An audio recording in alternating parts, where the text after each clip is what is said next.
Arkadaşlar hepinize merhaba. Düzce'deyim. Şenol Bey ile birlikteyim. Bugün ne test edeceğiz abi? Bugün abi ekmek teknemizi test edeceğiz. Ekmek teknesini test edeceğiz. Gerçek ekmek teknesi bu sefer. Gerçek. Hem gerçek hem elektrikli. Evet, hem gerçek hem elektrikli. Ioniq yetmedi. Abi ben elektrikli ticarete de başladım. Ionic'e biz 7 kasa koyuyorduk. Hadi 8 kasa. Şimdi bu 40 kasa ekmek alıyor. Artık açılmaya başladık dışarıya.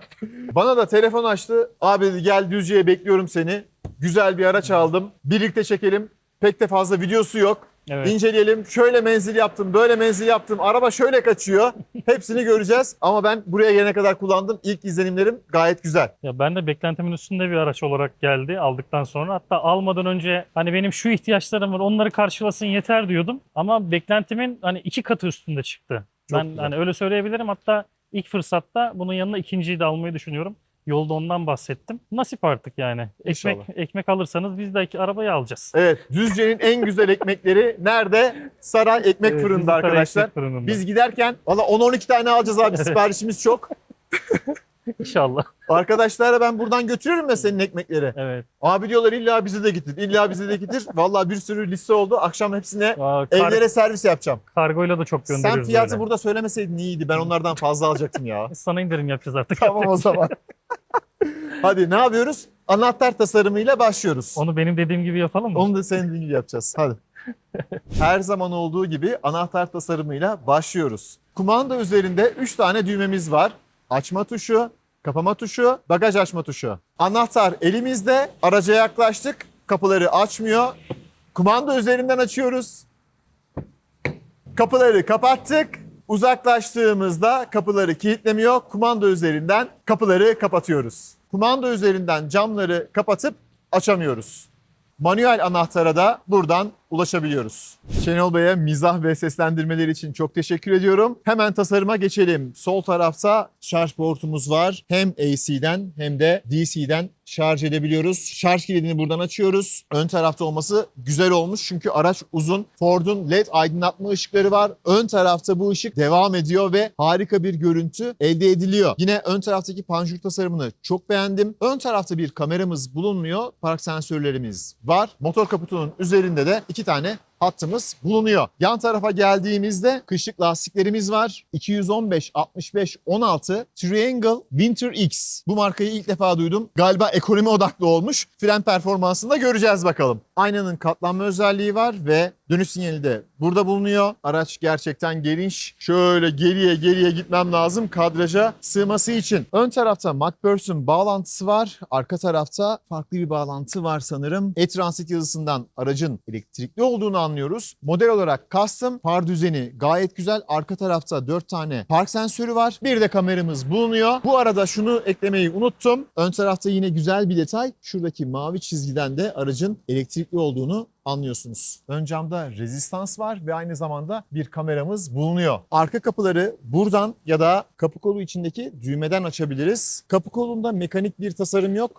Elektriki olarak açıyoruz. İçeride çekim ekipmanlarımız var. Bunları almayacağız buradan. Şurada bir düğmemiz var. Bastık. İsterseniz şöyle yarım açılıyor şu şekilde. İsterseniz daha geniş açıyorsunuz. Yan tarafı engellemeyecek şekilde ya da şöyle 90 derece açıp buradan yüklemelerinizi yapabilirsiniz. Üst tarafta bir kaplamamız var. Ekmek taşındığı için daha sonradan yapılmış. Çünkü bakın burada gözüküyor. Buhar yapıyor. Buhar ekmeklerin üzerine damlamasın diye. Bir de şu üst tarafta ışıklandırmamız var. Onu da hemen yan taraftaki düğmeden açtığımızda tezgahın önünü de yani aracın arkasını da diyelim buraya bir tezgah bir şey koyarsanız ya da yüklemelerde kolaylık olsun diye kullanabiliyorsunuz. Güzel düşünülmüş. Kapı kirişlerinin orada aparatlarımız var. Bağlama halkalarımız bulunuyor. Toplamda 4 tane. Arka tarafta da var bunlar. Lastik tamir kiti bulunuyor. Burada anlatılacak çok fazla şey yok. Fakat hacim anlamında çok geniş. Buradaki aydınlatma ışıklarını da beğendim. Güzel, şık, modern olmuş. Gelelim aracın sağ tarafına. Kaydırmalı kapımız var.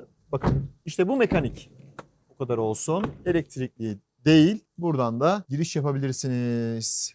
Gayet hoş. Motor kaputunu buradaki kolu 2 defa çekmek suretiyle açıyoruz. Açtığımızda tabii ki piston yok. Ticari bir araç. Çubuk var. Ticari bir araç olsa da yalıtım yapılmış. Fakat asıl önemli olan yalıtım, yani arka taraftaki yalıtım bakın şurada yapılmamış olsa tadından yenmezdi. Araç arkadan itişli, ısı pompasını ve diğer termal üniteleri görüyoruz ve batarya da burada bulunuyor. Ticari bir araç olduğu için bu kadar kapatılmasının yeterli olduğunu düşünüyorum. Silecek, soğutma sıvısı ve fren hidroliği burada bulunuyor. Şimdi burayı kapatalım. Aracın altına baktığımızda motoru, bağımsız süspansiyonları görüyoruz. Burada gerçekten yük taşımak için tasarlanmış harika bir yapı var. Batarya ön tarafta bulunuyor. Aracın altı neredeyse tamamen düz. Ön camlar tek dokunuşta açılıyor. Tamamen açılıyor. Tek dokunuşta da kapanıyor. Parmağımızı koyalım. Güzel. Malzeme kalitesi sert, sert, sert. Malzemelik, termosluk, alt taraf malzemelik, her yer malzemelik. Basamak aydınlatmamız var, koltuk yükseklik ayarımız var, bel destek ayarımız bulunuyor. Çok fazla bir yanal tutuş sağlamayacaktır. Yükseklik ayarımız var. Bunu çıkartıyoruz ve kullanmıyoruz. Otomatik yanan farlarımız var. Bakın direksiyon mafsalının orası güzel bir şekilde kapatılmış. Oraya herhangi bir malzeme gelmez. Güzel bir tasarım olmuş. Direksiyonun yükseklik ve derinlik ayarı bulunuyor. İnip binmeyi kolaylaştırmak için el tutamağımız var. Burada bir bardaklığımız var. Üst tarafta malzemelik, yan tarafta malzemelik, arka taraf komple buralar malzemelik. Malzeme kalitesi sert, sert. Her yer sert. Ticari bir araç. Çok normal. Işıklandırması olmayan ve amortisörü de olmayan bir torpido gözümüz var. Kalemliği var. Güzel düşünülmüş. Hem USB-C hem de USB-A çıkışımız var. 12 volt çıkışımız da bulunuyor. Burada bir malzemelik var. Buraya bayıldım. Harika bir termosluk var. Koy buraya termosunu. Git. İş görüyor mu? Görüyor. Ve güzel de bir kapanması var. Ford'un güzel bir direksiyonu var. Üst tarafı ve alt tarafı düz. Tabii ki biraz büyükçe. Sol tarafta hız sabitleme, ses açma kapama tuşları. Sağ tarafta multimedya ve kumanda düğmelerimiz bulunuyor. Sağ tarafta da bir bardaklığımız var tabii ki. El tutamağımız da var. Bir el tutamağı da burada var. Bir el tutamağı da burada var. Güneşliğimiz var fakat aydınlatması yok. Sağ taraftaki yerinden çıkmıyor. Bu buradan sabit.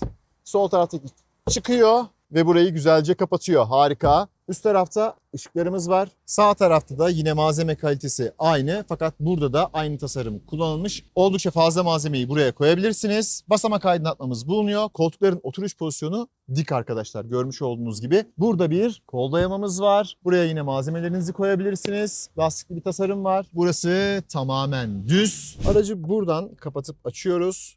Frene bastım, aracı çalıştırdım. Yol bilgisayarı bilgileri geldi. Bagaj açık diyor. Gerçekten açık. Sol tarafta şarj durumumuzu, menzilimizi, ne kadar güç harcadığımızı, ikaz geldi hemen, tabela okuma sistemi, rejenerasyonla ilgili bilgiler, bataryanın sıcaklığı ve iklimlendirmenin sıcaklığını, dış hava hararetini görebiliyoruz. Pek çok bilgi burada bulunuyor. Burada da güzel bir ekranımız var. Dijital iklimlendirme yapabiliyoruz. Ön koltuklarda ısıtıcımız var. Buradan da ayar yapabiliyoruz. Buradan kapatıyoruz. İç sirkülasyon, oto, ön cam rezistansı, yönlendirme ayarlarını buradan yapıyoruz. Nereye vermesini istiyorsak. Klimayı açıp kapatabiliyoruz. Fan şiddetini buradan ayarlayabiliyoruz. Sağ taraftaki yolcu için de elektrikli ısıtıcımız bulunuyor. Menüsüne gelelim bakalım şöyle bir. Ayarlar, telefon listesi, genel ayarlar, bağlantı ayarları gibi ayarlar var. Özelliklere geldiğimizde sürüş modlarımız var. Normal, eko, kaygan ve çekme taşıma olarak tek pedallı kullanım özelliğimiz de var. Onu da buradan aktif ediyoruz. Eko modda tabii biraz daha çevreci oluyor, biraz daha az yakıyor. Göstergeler de değişmiş oluyor bu arada. Renkleri de değişiyor bakın. Şu kaygan zemin. Çekme taşımada nasıl oluyormuş? Onda da şöyle ve görseller çok güzel ya. Ticari bir araç için fazlasıyla iyi. Mükemmel. Sürücü desteğinde otomatik park freni, çekiş kontrolü, hız sınırı uyarıları, şeritte tutma sistemi, çarpışma önleme yardımcısı, geri görüş kamerasının gecikmesini buradan açıp kapatabiliyoruz. Sürücü ikazı gibi ayarlarımız bulunuyor. Erişimde ne varmış? Şarj yuvası ışığı. Ön tarafın şarjın ışığı bu. Aracı şarj ettiğiniz yerin. Yolculuk enerjisi menüsü. Klima ne kadar harcamış? Rotada ne kadar kullanılmış? Aksesuarlar, dış hava sıcaklığı neler etkilemiş gibi. Bu yolculuk, araç bilgisayarı 2. Buradan klimanızı, aracın iklimlendirmesini yapabiliyorsunuz, programlayabiliyorsunuz. Harika. Şarj ayarları, maksimum şarj sınırı koyabilirsiniz. Kullanma kılavuzu. İnternete bağlı olmadığı için belki gelmeyebilir. Bakalım gelecek mi? Harika. Burada videolar da var. Güzel. Hoşuma gitti doğrusu. Vites seçicimiz burada. R. Geri görüş kamerası için biz bir kapıları kapatalım. Şuradan P'yi alıyoruz. Ben şimdi hemen kapıları kapatayım. Araba gidiyormuş o esnada. Vitesi geriye aldığımızda geri görüş kamerasını görüyoruz. Netlik olarak çok iyi değil. Biraz da zaten karanlık var. Ama ticari bir araç olduğunu düşünürsek bence yeterli. L tuşumuz var. Low modu gibi. Buna bastığımızda bu tabii ki D'de çalışıyor. D'de aktif oluyor. Rejenerasyon seviyesini arttırmış oluyorsunuz. Vites R, N, D. Bitti. Silecek sol tarafta. Bunu biraz ilk başta aradım. Yıkamaya da bakalım mı? Güzel. Yeterli bir yıkaması var. Bakalım cam rezistanslarını gösterebilecek miyim size? Şöyle bir 5x yapalım. Rezistansı az çok görüyorsunuzdur. Klima ile ilgili yine burada ayarlarımız var. Park yardımı, park sensörlerini açık kapatabiliyoruz. Burada yine hızlı ayarlarımız var. Sürüş modlarını buradan ayarlayabiliyoruz. Genel olarak güzel. Bir de kornasına bakalım mı? Kornası da böyleymiş. Direksiyon tasarımı güzel. Alırsın Ford, olursun Lord diyelim ve kameralarımızı kurup yola çıkalım. Her zaman olduğu gibi anahtar ne lan? Ne anahtarı lan? Her zaman olduğu gibi en zevkli yere yani sürüş kısmına geçelim. Güzel bir e-transit yazısı geldi. Onun ara çekimini alacağım. Şenol Bey de hoş geldi. Abi sen de hoş geldin. Artık seni düzceli yapacağız. Vallahi yapacağız. Abi senin montu çıkartalım mı? O gıcır Olur. gıcır ses yapar. Bagaja koyuver istersen. O da olur. Yok canım. Abi ben onu anlatmadım da ha. Tamam onu da göstereceğiz. Burada da malzemelik mi var? Tabii o da kalkıyor aynı Bu şekilde. da kalkıyor. Evet. Vay anam vay. Ya. Kirlenmesin. Hiçbir şey olmaz. O alışkın. Oy maşallah. Bunların da ara çekimine gireriz. Koltukların altında da saklama alanı var. Süper. Senin sayende bunu da öğrenmiş olduk. Tekrar çalıştırdık, bastık bir şeyler yaptık. Vitesimizi D'ye aldık. Bagaj kapağının açık olduğunu kontrol edin diyor. Tamam kapalı. Kapalı. Ayna yok. Göremiyorum ya. Zaten açık olduğu zaman uyarı veriyordu bize abi. O yine de diyor kontrol et diyor. Güvenme bana diyor. Güvenme bana diyor. İklimlendirmelerimizi hemen ayarlayalım. 22 derece. Fan 1'de kalsın. Ve yola çıkalım. Abi öncelikle hayırlı olsun. Güzel günlerde kullan. Tekerine taş değmesin deriz ya. Tekerine taş değmesin. Şimdi büyük bir araç. Hakim olmak zor açıkçası. Fakat ön tarafta görüş çok güzel. Yanda görüş şöyle. Sağ tarafın 90 dereceden sonrası yok. O yüzden kör nokta arka tarafta bayağı kalıyor. Dikkatli olmak lazım. Özellikle yandan çıkış yapıyorsanız dikkat etmekte fayda var. Aynalar fakat büyükçe güzel tasarlanmış. Üst ve alt tarafta farklı açılarla tasarlanmış. Alt taraf biraz daha böyle kör noktayı da gösteriyor. Park ederken de tekerleğe kadar görebiliyorsunuz. Evet, aşağıda geniş açılı aynamız var. Evet, onlar güzel olmuş. Öndeki ekranları çok beğendim. Animasyonları harika, sürüş modları. Şurada çok dikkatimi çekti. Çekmeye aldığımızda şu nedir abi, bakar mısın şu kaliteye ya? Evet. Rulmanı o kadar güzel koymuş ki gerçekten çalışılmış olduğunu gösteriyor. Değil mi? Şey var ya 4K, 8K, 24K görüntüsü var. Gerçekten Pırıl pırıl çok yani. güzel. Uzaktan erişimden bahsedelim. Biz seninle denedik. Anahtarlar yanımızda olmadan araca girebiliyor muyuz diye. Telefon üzerinden aracı iklimlendirme yapabiliyoruz. Işıklarını açıyoruz, kornasını açıyoruz. İstersen bir kameranın önünden şey yapabilirim. Ekran kaydı al abi, ben oradan onları alırım. Konumunu görebiliyorsun. Evet, bu en güzel tarafı da bu. Çünkü sen takip ediyorsun. Bir işveren olarak araç nerede, Şimdi ne yani yapıyor? ana ekranımız Süratini bu. görebiliyor musun mesela aracın? Sürat göremiyoruz da bunda şarj, menzil, iklimlendirme, kapıları kilitleme, açma. Şuradan planlamamız var. İstediğim saatte kaloriferin sıcaklığı falan onları ayarlayabiliyoruz. Araç bilgilerimiz ve yetkilendirilmiş kişiler var. İstersek şoförü de yetkilendirip o da kendine göre aracı ayarlayabiliyor kullanım şeyinde. Konuma geldiğimiz zaman da şu an bulunduğumuz yeri gösteriyor zaten. Aracı uzaktan rota Aferin, oluşturup gidebiliyoruz. Vay, mesela Bu da benim en sevdiğim şey. Benim Jaguar'da da vardı eskiden. Hı hı. Uzaktan kumandasında vardı onu. Kornaya basabiliyordum. Şimdi bir yere çektim. Yan tarafta kahve var. Adamlar çay içiyor. Kaputa koyuyor. Bagaj kapağına koyuyor. Ama uzaktan kornaya basıyordum uzun uzun. Adamlar bağırdı alıp arabanın yanına. Nasıl gideceklerini şaşırıyorlar. çok güzel. Auto hold özelliğimiz var. Kırmızı ışıkta duruyoruz. Hemen onu da söylemek istedim. Tek pedallı kullanım özelliğimiz var. Araç tamamen duruyor. Tek pedallı kullanımda çok güçlü bir rejenerasyon seviyesi var. Evet. O da çok güzel. Arkadan itişli. Mesela araç boşken sıkıntı yaşadın mı? Daha önce kullanmışsındır sen. O H100 minibüsler vardı Hyundai'nin. Arkası boşken böyle tutamazdın. Bunda öyle mesela virajda olsun, normal kullanımda bir zıplama vesaire herhangi bir şey yaşadın mı? Çünkü arka tarafta makas yok. Çok güzel bir süspansiyon sistemi yapmışlar. Gerçekten sağlam. Çok güzel bir ekran var. Harika. Çok beğendim. Yani ticari bir araç olarak değerlendiriyorum bunu sonuçta. Apple CarPlay'imiz, Android Oto'muz var. Yan tarafta menüler var. Burada sistem bilgileri de veriyor. Yol bilgisayarı vesaire. Bu arada biz yol bilgisayarını sıfırlayalım mı abi? Şu anda biri görüyorum ben. Okey basınca mı kapatacağım? Hop. Yolda yeni çıkmış olduk. Ne yaktık? Ondan da bahsetmiş oluruz. Olmazsa olmaz donanım bunlar ya. Artık Apple CarPlay, Android Sesini de Auto. beğendim ben, güzel. Öyle mi? Evet. Aa. Bozma falan yapmıyor. Bir de alanda dar ya böyle içeride. Bangır bangır. Bu arada böyle gaza bastığım an tak diye böyle bir gidiyor. Oturma pozisyonu olarak şu an görüyorum. Evet, çok dik. Rahat değilsin çok, abi. Çok dik bir oturuşu var. Evet. Senin tarafını ben yatırıyorum gene ama bu yatıyor mu ki acaba? Benimki ne kadar yakıyor? Benimki de kısıtlı abi. Yani öne çekip biraz daha Ha, yatabilirsin. öne çekip yatırabilirsin. Anladım. Bunun altında Yani bizim yükleme burada alanı var yatırma mı? yok. Ona hiç bakmadım. Tabii bu sonuçta bir ticari araç. Uzun yol yapayım aracı değil. Sen bununla ekmek taşıyorsun. Allah bin bereket versin bu arada. Ekmekleri gerçekten çok güzel arkadaşlar. İkinciye söyleyeceğim. Videoda böyle tekrar etmek istemiyorum ama Allah razı olsun. kısmetse anneme de götüreceğim.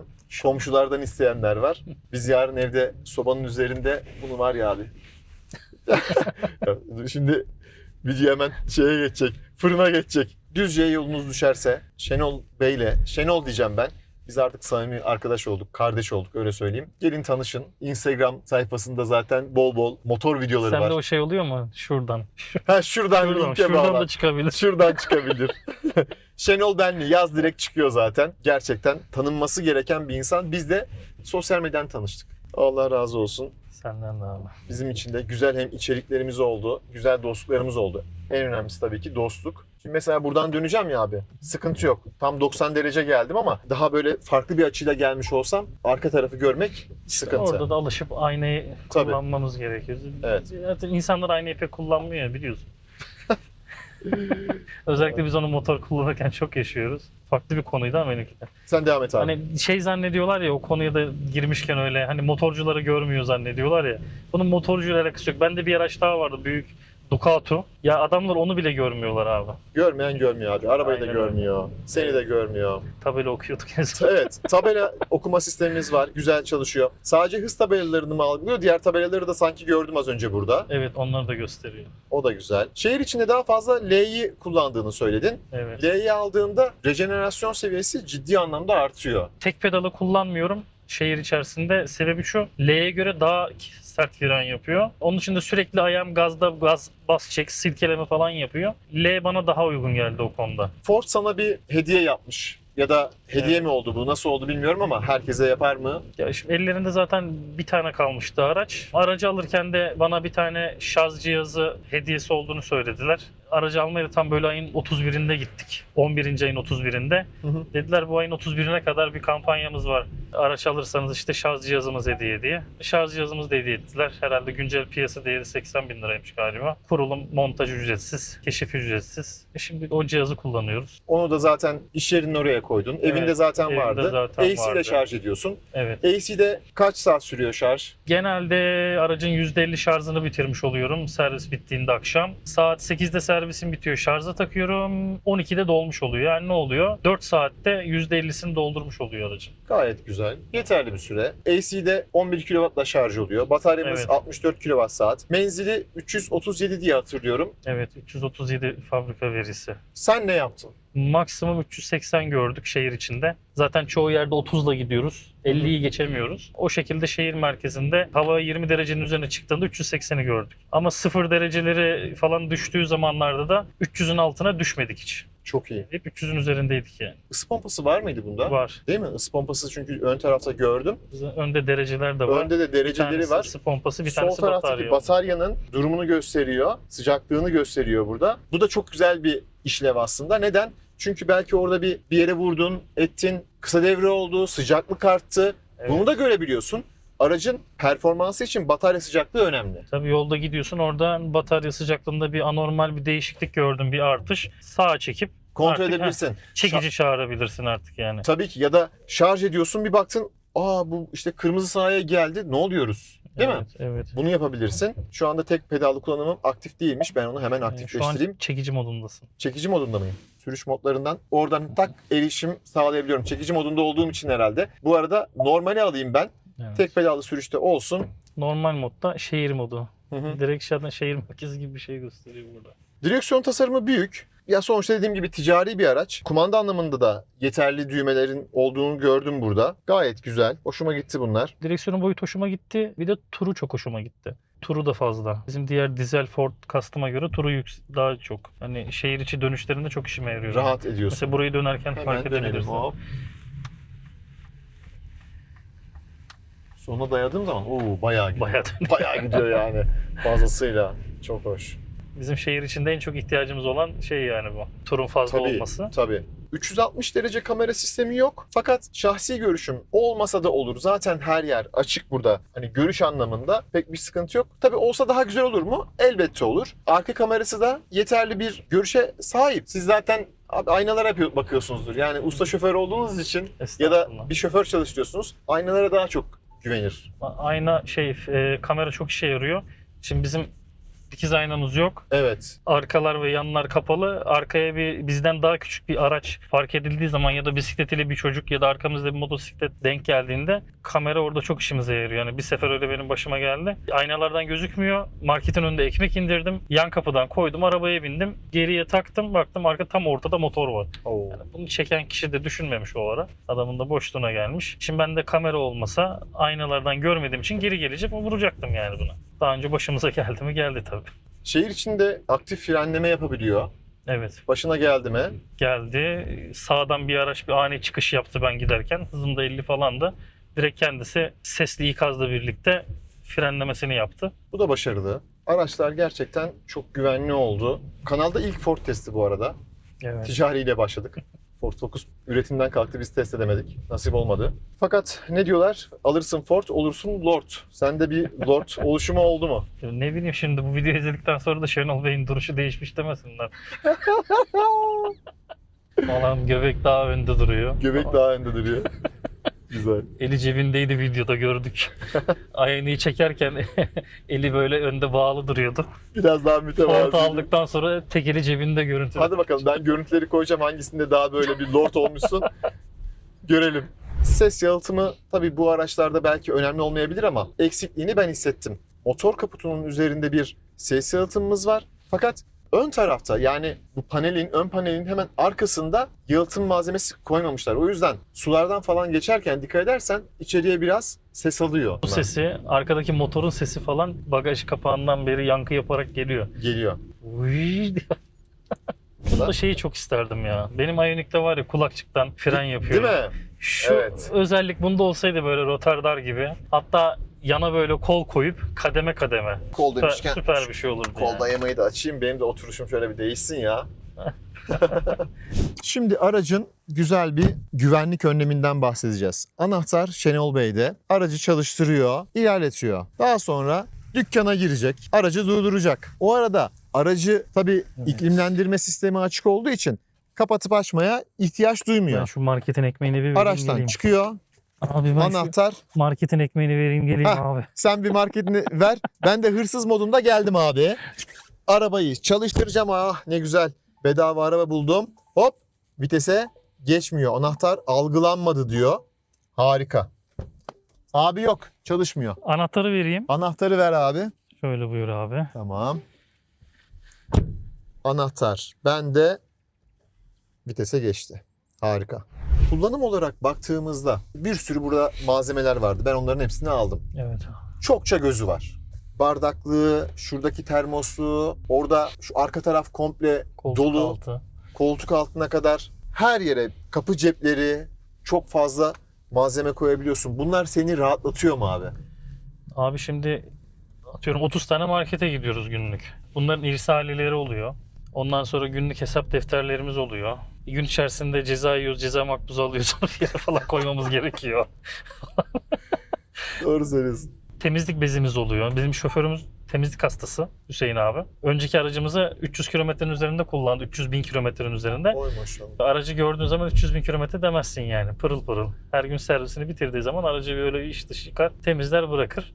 Ondan sonra aynı bu şekilde de onu yapıyor. Şu an biz yağmurlu havada biz bunu teste çıktığımız halde sadece dışına su vurduk. Ama aracın içerisi ilk aldığımız gibi pırıl pırıl duruyor. Evet. Hüseyin Bey'e de selam söyleyelim buradan ya. Evet, Yomralı Hüseyin. Yomralı Hüseyin. Eline emeğine sağlık diyelim.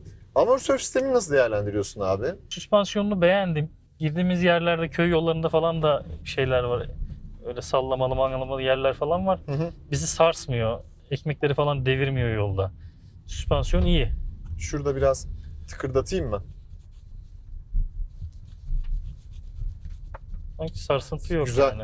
Bayağı iyi. Normal otomobil kullanır gibi gidiyorsun. Evet, evet, evet. Otomobil konforu var. Kesinlikle var. Sadece koltukları o kadar rahat. Evet, koltuklar rahat değil. Onun haricinde gerçekten güzel bir kullanımı da var. Şimdi ben bununla kendim de servis yapıyorum akşamları. Akşam servisi ben de. Bir şoför olarak bunda ne isterdim? Mesela sana bahsettiğim rötordar sistemi gibi bir kol isterdim. Evet. Kademe kademe. Ya da şurada olsun Yavaşlatma istersin. işi. Evet. Bir elcik gibi bir şey isterdim. Kör nokta isterdim kesinlikle. Çünkü yan taraflarımız kapalı. Onun bahsini yaptık. 90 derecenin arkasını göremiyoruz. Yan tarafta kaçırdığımız araçlar oluyor dönüşlerde falan. Hı hı. Ya da araya bir araç giriyor. Kör nokta isterdim ikinci olarak. Üçüncü olarak ellerim serbest olmasını isterdim. Markete girip çıkarken arkamdan kapıları kilitlemesini şey yapmasını. Çünkü evraklarımız bir şeyler oluyor araçta. Evet, evet. Bunlar eksik Yani olmuş. hani ilk üçe bunlar girer benim için. Kullanıcı deneyimi işte abi bunlar. Evet, bunlar şu an 5000 kilometredeyiz. Bizim şey kapalı mı Lastiklerin acaba? iyi değil, lastiklerin iyi değil. Şey kapalı olabilir mi acaba? ESP kapalı değil, açık. Açık mı? Start şey yaptık ya. Ha. Lastiklerin iyi değil abi. Ama daha çabuk devreye girmesi gerekiyordu sanki. Biraz hafiften kaydı. Abi dur bir yine kontrol edeceğim. Acaba yine şey mi bıraktı? Yok, bırakmaz Olabilir çünkü mi? çalıştırdık, açtık ya. Aynen devredeymiş. Devrede. O zaman biraz müsaade ediyor sanki. Biraz kaymasına müsaade ediyor ama çabuk geldi. Söylüyorum abi, bak fren mesafesinde göreceğiz. Ama şimdi şeyin 215 beygir mi? 215 beygir. Arka kasamız da boş. Tabii. Ama işte biraz daha erken devreye girmesini isterdik. Hafiften böyle bir değil mi? Kontrolsüz bir oluverdi araba. Aynen.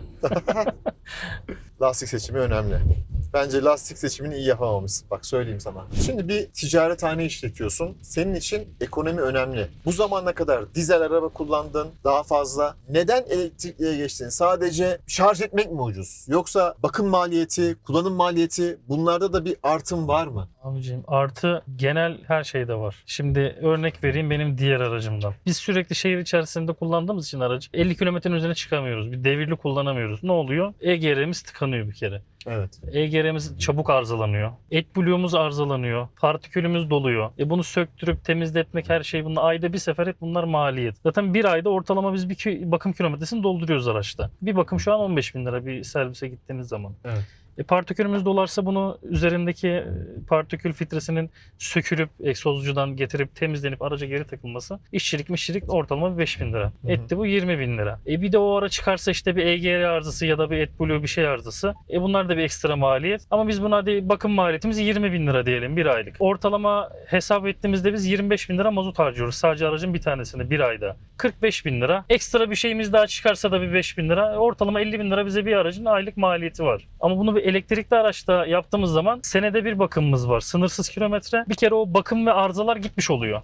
EGR'imizde, partikülde bir sıkıntımız yok. Senede bir kere bir bakımımız var. Onun da ödemesini mesela biz önden yaptık. 5 bin lira. Bir yıl boyunca şeyimiz olmayacak. Bakıma gittiğimizde de para vermeyeceğiz. Onun haricinde de şu an aracımız bizim bir aylık elektriğini hesapladım. 7 bin lira gibi bir fatura farkımız oldu bir ayda elektrikte. Abi şimdi 7 bin lira nerede? 25 bin lira mazot paramız nerede? Aradaki fark. Bu Evet. dışarıdaki istasyondaki şarjda değil. Sadece Kendi fırında doldurdum. fırında doldurdun. Fırının kendi elektriğiyle Evet. doldurdum. Bizde 3,5 ticari işletme olduğu için kilowatt ücretimiz. 3,5'la kullandığımız zaman 7 bin lira bir faturada bir farkımız oldu bizim. Yani 25 bin lira 7 bin liraya düşüyor. Bakım maliyetimiz yok denecek kadar az. Ondan da bahsedelim abi. Şimdi yılda bir bakıma giriyorsun. Evet, sınırsız Ama- kilometre. Sınırsız kilometre. Evet. Ford'da böyleymiş. Harika. Onda da zaten ne yapacaklar? Polen filtresini değiştirecekler. Abi işte bir ay Kontrollerini boyunca her yapacaklar. ayda arabaya 20-20 masraf yaptığın zaman 12 ayda 240 bin lira yapar. Öteki tarafta da 5 bin lira senede bir kefer bakım masrafım var. Bu yani ciddi bir rakam bu. Tabii ki. 240 bin lira nerede? 5 bin lira nerede abi? Yani gerçekten çok büyük bir rakam. Araç kendi Çok. parasını çıkartıyor zaten. Kendi parasını çıkartıyor. Şimdi oraya da geleceğim. Abi bu arabanın bataryası biterse ne olacak? 8 yıl garantisi var. 8 yıl garantisi var. 8 yılda sen zaten kaç tane batarya fiyatı çıkarırsın? Bu Evet. bir. Şu an değiştirmek istesek şu aracın bataryası tahminimce bütün bataryaları Yani bir 400 bin lira falan bir fiyat çekmezler. Zaten araba kaç lira?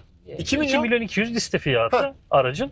Şu da var, şimdi benim diğer aracıma ben motor yedi 150 bin kilometrede. Buyur buradan ya. Bu şehir içinde kullanıldığı için motor biraz daha erken ölüyor biraz da. Motor yaptırmaya ustaya gittik. 300 bin lira fiyat çektiler. Kullandığım markanın firmayı aradım. Böyle ben bir sandık motor alsam ne gibi dedim şey olur bizim için. Dediler ki 350 bin liraya sandık motoru koyarız indirimli haliyle. Bir dediler 2 yıl garanti veririz size. Daha mantıklı geldi mesela. Ben ona sandık motor koydurdum 150 binde. Süper. Abi bir batarya parası bu. Benim Doğru. bunun bataryaları 150 binde hiç öleceğini zannetmiyorum. Kesinlikle. Çünkü bunun bir örnekleri var başka markalarda. Adamlar 500 bin kilometreye gelmiş. %100'den batarya sağlığı daha %80'lerdeydi galiba. Bu da menzilde hissedebileceğin şekilde ciddi bir düşüş sağlayacağını zannetmiyorum. Ben şu an bununla 350 kilometre ortalama yapıyorsam düşsün abi 250'ye. Yine yeter bu bana. Yine seni gününü çıkartır, doğru mu? Fazlasıyla çıkartıyor. Fazlasıyla çıkartır. Bir de şöyle bir şey var. Dizel bir araba aldın. Sen Düzce'de yaşıyorsun. Evet. Burası soğuk. Sabahları daha fazla tüketimin olacak. Bu bir. İkincisi, ısınmayla ilgili sıkıntı yaşayacaksın. Hemen tak diye ısıtamayacaksın aracı.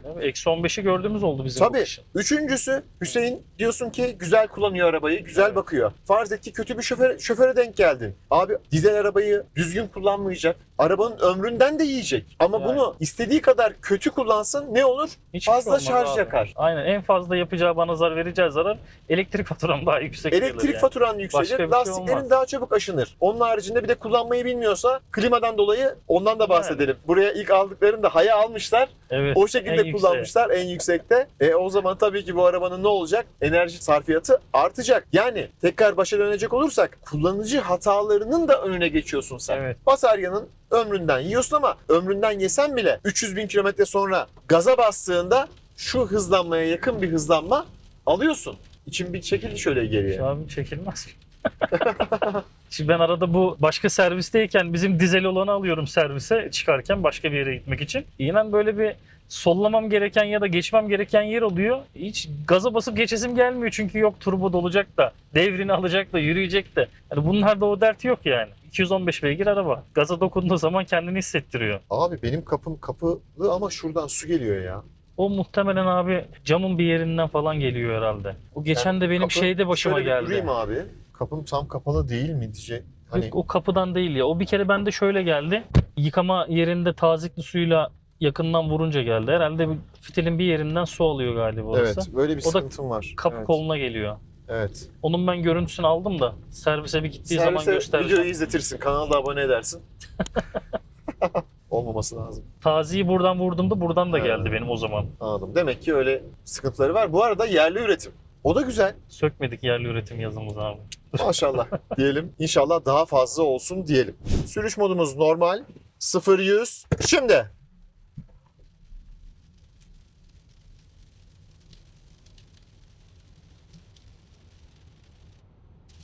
Sıfır 100 864, yukarıya eğim varmış. Doğrulanmış zaman 804. Ticari bir araçtan bahsediyoruz. Harika. Normal moddayız. Fren gaz yaparak kalkıyorum. Oturdu bir araba. Şimdi.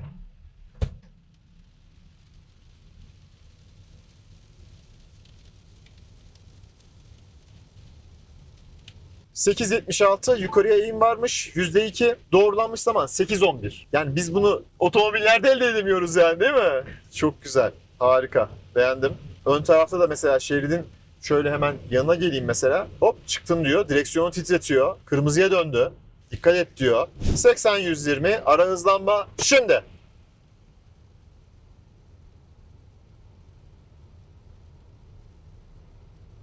...80-120 ara hızlanma 6.37, doğrulanmış zaman 6.20. Güzel bir değer. Gerçekten güzel bir değer. Fren gaz yapmayacağım. Normal kalkış yapacağım. Çekiş kontrolü kapalı. Normal moddayız. Zaten spor modumuz yok. 0-100. Şimdi.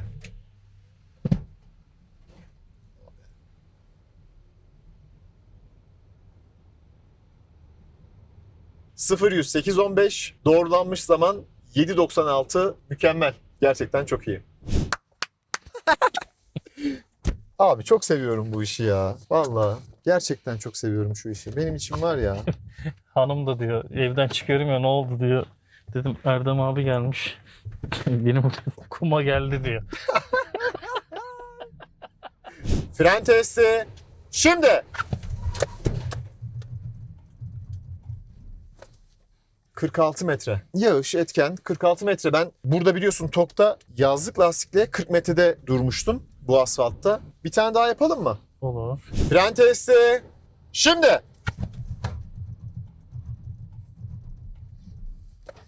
Dörtlerini şimdi yaktı. 50 var sanki. Biraz daha mı uzadı? Evet, biraz daha uzadı sanki. Vallahi bu işin profesörü oldun ha. Estağfurullah. 49 metre. Çok iyi. Abi GPS cihazını sök. Bundan sonra sen söylersin her Aldım şeyi. abi ben bunu. Kabin ses ölçümlerimizi yapalım. GPS hızına göre ölçüm yapıyoruz. 90, 65 desibel, 100, 68 desibel, 110, 69 desibel, 120, 71 desibel. Şimdi 120'de ses var ama normal. Maksimumumuzu 130'da limitör. deneyelim mi? Dene abi. Bastım abi. 130. GPS hızında 130. Burada biraz eksik kalmış. Abi biz zaten şehir içinde 50'yi geçemiyoruz pek. Senin işini görüyor. Evet. En azından bu aracı almak isteyenler için bir fikir olur. Bu arada ses yalıtımı iyi değil şu ön camda. Yağmurun sesi biraz böyle araçtan mı bilmiyorum ama iyi geliyor değil mi? Evet bayağı. Normal bir binek araç gibi değil. Ön cam muhtemelen çok ince. Evet. ince. Hız sabitleme sistemimiz var. Açtık. 1-1 hızını arttırabiliyoruz. Uzun basarsak böyle bir gaz kolu gibi 10-10 artmıyor. Yavaş yavaş hızlanıyor. O da muhtemelen sürüş moduna göre de değişiyordur. Eko'ya alalım mesela. Evet, Eko'da bak yavaş yavaş hızlanıyor. Biraz daha yavaş hızlandı. Buraya kadar geldim. Frene hiç basmadım. Şuradan rejenerasyon seviyesi hop ve normalde LD'de değil yani. Onu da gösterelim. Bu arada Eco Mode'da araba bayağı cansız. Eco Mode'da bayağı cansız Sanki araba. bir 100 beygir aşağı çekiyor gibi. Abi. Evet. Kaygan modu aldığımızda da öyle. Gaz tepkimesi bayağı bir azalıyor. Ana gaz yok. Aynen. Kaygan modu aldığımız zaman bak çok minik rejenerasyon yaptı. Eco'ya aldım şimdi hop rejenerasyon sonuna kadar aldı. Low'a bastığım zaman şurada ne değişecek? Bunu daha fazla şehir içinde hissediyorsun değil mi? Onu şehir içinde daha çok Daha çok kullanıyorum hissediyorsun. L'yi. Aynen. Normal sürüş modunda çok daha iyi. Bastım, çektim. Hop rejenerasyon. Çok güzel. Arkadaki stop lambalarını da yakıyor rejenerasyon yaptığında. Nasıl ama? Çok iyi. 96.4 ölçmüşüz en yüksek. Şöyle söyleyeyim hiç bozulmuyor. Evet. Ayarlarını da çok güzel yapmışsın. Ben Ve hiçbir şeyine dokunmadım. kaliteli. Ellemedin mi hiç Şeyden yok ayarlarına? şeyden çıktı gibi duruyor. Hiç ekoloji ayarlarına hiç girmedim daha. Aa, bir de ona girelim mi? Olabilir. Ayarlar. Vale modu da varmış. 98.5 ölçtük. Şuradaki ayarlarla. Abi çok iyi ya. Değil mi? Hiç Yani bir bozmuyor. ticari araçtan hiç beklemediğim bir performans. Bası tizi açtık. Onda dahi sıkıntı yaşamadık. Şimdi benim senden gözlemlediğim kadarıyla bir şeyini beğendin herhalde. Süspansiyonunu.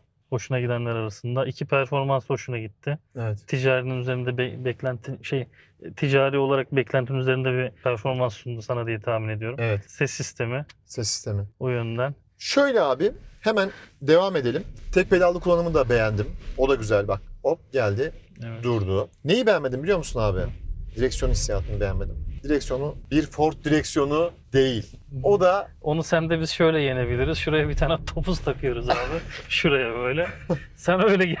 yok abi. Ben hani şöyle suni bir hissiyat var. Güzel bir bağlantı yapılmamış. Hissiyat olarak yapılmamış. Şehir içinde senin işini görüyor. Abi şunu yapalım. Şeritte tutuyor mu bir de onu gösterelim. Süratimi 70 ayarladım. Bıraktım. Ne olacak görelim. Kronometre saysın.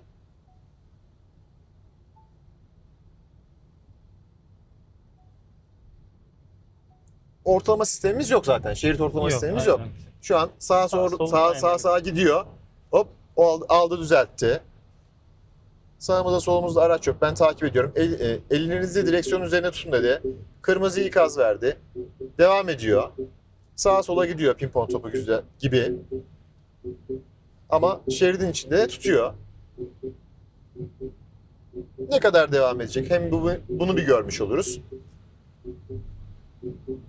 Solumuzda bir araç var. Ben temkinliyim. Direksiyona yakınım. O bizi geçiyor. Aldı bizi içeriye tekrar.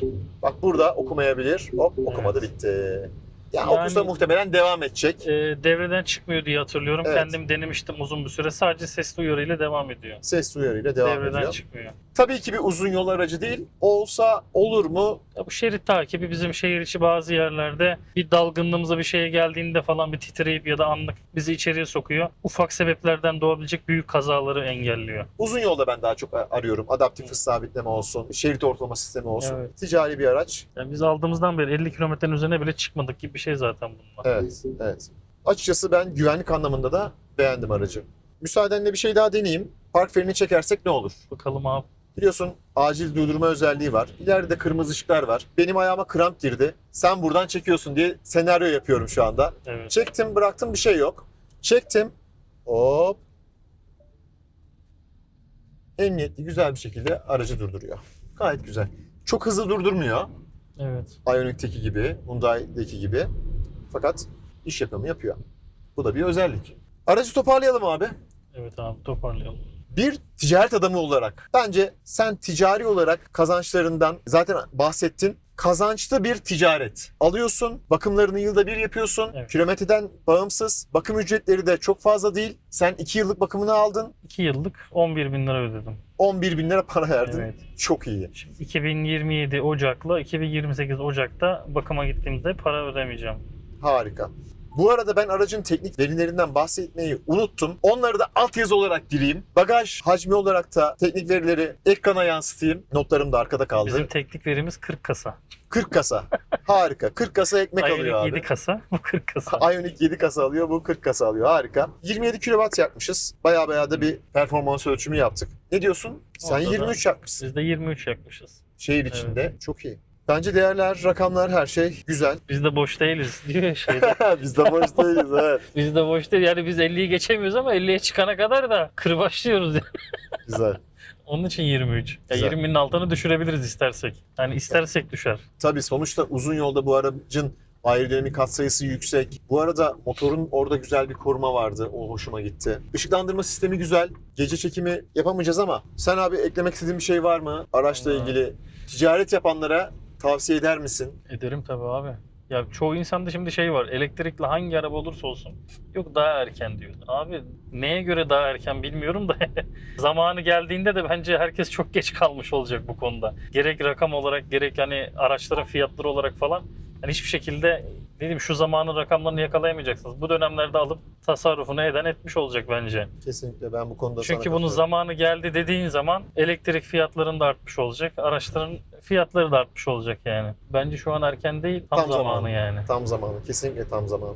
Evet, yalıtım anlamında sıkıntısı var.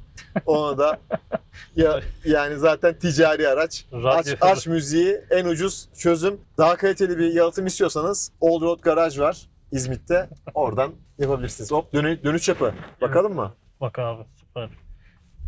Şurayı Allah. çoğu otomobille tek turda dönemiyorsun. Dönerdin aslında ama sen... Dönerdim de ben abi o kadar olsun ya.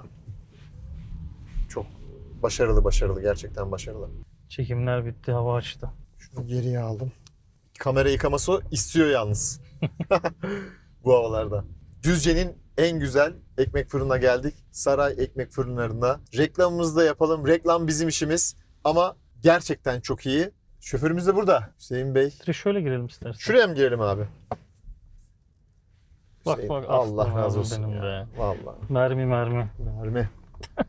Ah, Starya da burada. Var. Starya'yı da çekeriz. Abi çok teşekkür ederim her şey Rica için. ederim abi. Çok Ayağına sağ olasın. sağlık. Valla senin de yüreğine sağlık. Koca yüreğine sağlık. Vallahi ya. Allah razı olsun. Süpersin. Bir sonraki videoda görüşmeyi unutmayın diye ne diyelim? Abone Konuşamadım olmayı daha. Dublaj sonradan eklenecek. Ben sonra da. Arkadaşlar videoyu beğenmeyi ve kanala abone olmayı unutmayın lütfen. Evet, bir de bu videonun başındaki bizim şeyimiz, dublajımızla ilgili yorum bekliyoruz ona. Evet. Onunla ilgili özellikle Aynen, güzel oldu. Güzel bir eğlence son oldu. dakika gelişen bir şeydi. Aynen.